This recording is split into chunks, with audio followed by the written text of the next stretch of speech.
বারা ইবনু আজিব রাদিয়াল্লাহু আনহু থেকে বর্ণিত, তিনি বলেন, আমরা একবার নবী করিম সাল্লাল্লাহু আলাইহি ওয়াসাল্লাম এর সাথে আনসারদের এক ব্যক্তির জানাজায় উপস্থিত ছিলাম। আমরা কবরের নিকট গিয়ে দেখলাম তখনও কবর খোঁড়া সম্পূর্ণ হয়নি।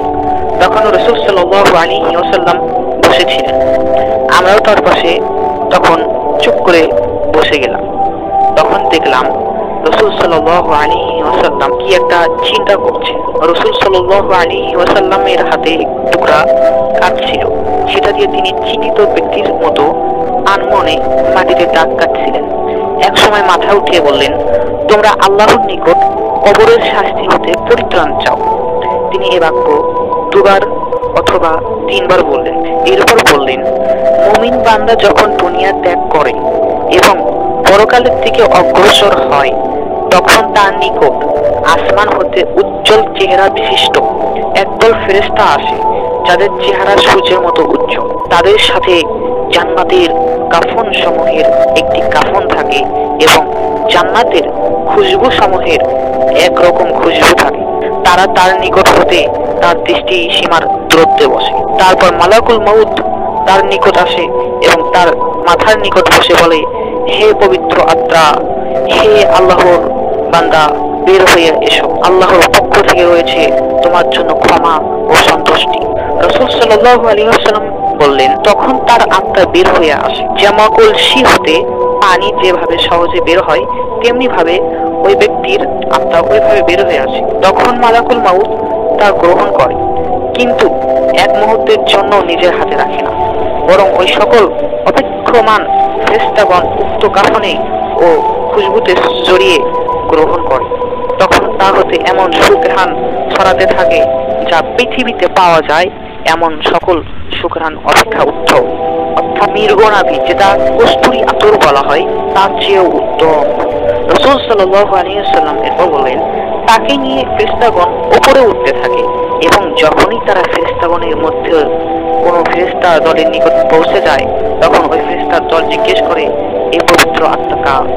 তখন দুনিয়াতে লোকেরা তাকে যে নামে ডাকতো, ফেরেশতাগণ তাকে তার মধ্য থেকে উত্তম নাম থেকে ঘোষিত করে, অর্থাৎ এভাবে বলে, অমুকের পুত্র, অমুকের আত্মা। এভাবে তাকে প্রথম আসমান পৌঁছে নিয়ে যাওয়া হয় এবং তার জন্য আসমানের দরজা খুলে দেওয়া হয়। এরপর প্রত্যেক আসমানের নৈকট্যশীল ফেরেশতাগণ তাদেরকে পরবর্তী আসমানের দিকে বিদায় দেন। এভাবে তারা সপ্তম আসমান পর্যন্ত পৌঁছে যায়।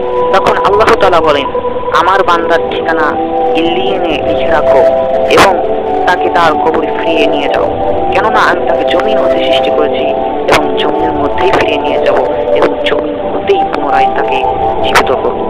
রাসূল সাল্লাল্লাহু আলাইহি ওয়াসাল্লাম বলেন, তখন তার আত্মা তার শরীরে ফিরিয়ে দেওয়া হয়। কিন্তু কাফের বান্দা যখন দুনিয়া ত্যাগ করে পরকালের দিকে অগ্রসর হয়, তখন তার নিকট আসমান হতে একদল কালো চেহারা বিশিষ্ট ফেরেশতা অবতীর্ণ হন, যাদের কাছে মোটা চট থাকে। তারা তার নিকট হতে দৃষ্টিসীমার দূরে গিয়ে বসে। তারপর মালাকুল মাউত আসে এবং তার মাথার নিকট বসে। অতঃপর বলেন, হে খবিস, হে ঘৃণিত আত্মা, হে লাঞ্ছিত আত্মা, বের হয়ে আসো আল্লাহর অসন্তুষ্টির দিকে, জাহান্নামের দিকে। রাসূল সাল্লাল্লাহু আলাইহি ওয়াসাল্লাম বলেন, এ সময় আত্মা ভয়ে তার শরীরের দিকে এদিক সেদিক পালাতে থাকে। তখন মালাকুল মাউত জোর করে টেনে হিসেবে বের করে, যেমন লোহাখণ্ড থেকে ভেজা পশম হতে বের হতে, অর্থাৎ লোহাখণ্ড ভেজা পশম হতে টেনে বের করা হয়, ওইভাবে বের করেন। এভাবে তিনি তাকে হাতে নেন, কিন্তু হাতে নিয়ে মুহূর্তের জন্য নিজের কাছে রাখেন না, বরং অপেক্ষামান ফেরেশতাগণ তাড়াতাড়ি তাকে সেই দুর্গন্ধ চটের মধ্যে জড়িয়ে ধরে। তখন তার পৃথিবীর মরা পচা গলিত দেহে অপেক্ষা অধিক দুর্গন্ধ বের হতে থাকে। তা নিয়ে তার উপরে উঠতে থাকে। যখনই তাকে নিয়ে ফেরেশতাদের কোনো দলের নিকট নিয়ে যাওয়া হয়, তখন তারা জিজ্ঞেস করে, এ খবিস, এই ঘৃণিত, এই পাপী আত্মা কার? তখন দুনিয়াতে লোকেরা তাকে যে নামে ঘোষিত করতো, অর্থাৎ যে নামে ডাকতো, ফেরেশতাগণ তাকে তার মধ্য থেকে সবচেয়ে খারাপ নামটিকে তারা বেছে নেয় এবং বলে, অমুকের পুত্র অমুক।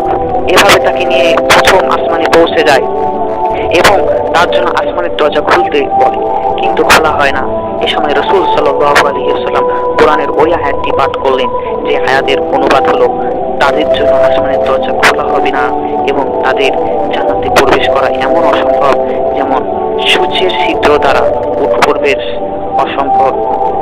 সূরা আরাফ 40 নম্বর আয়াত।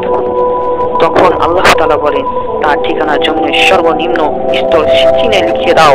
ফলে তার আত্মাকে জমিনে খুব জোরে নিক্ষেপ করা হয় এবং তার আত্মা তার দেহে ফিরিয়ে দেওয়া হয়।